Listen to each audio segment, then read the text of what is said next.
Yeah, so we do have the first clip of you coming on and saying, yeah, I do want to ask you because you guys mentioned it a few times here and you already mentioned it once. Um, uh, you were the youngest promoter in the country that you guys were aware of, right? Like, Well, how old are you? I was 16 when I promoted my first wrestling show, and didn't even have a driver's license, and that was in uh, June 27th, that Friday, 1986. Whatever the Friday was, either 26th or 27th. I promoted my first wrestling show at 16.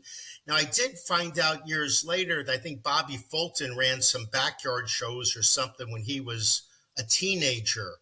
But as far as I knew at that time, I was the youngest guy doing shows. I couldn't even have the license is actually my mother's name.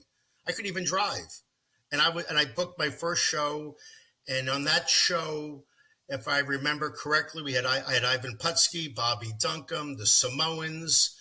I had the Tonga Kid, Ox Baker, Wendy Richter, Jules Strongbow. I mean, at that time, it was a pretty stacked card, and quite a few of them all ended up in the WWE Hall of Fame.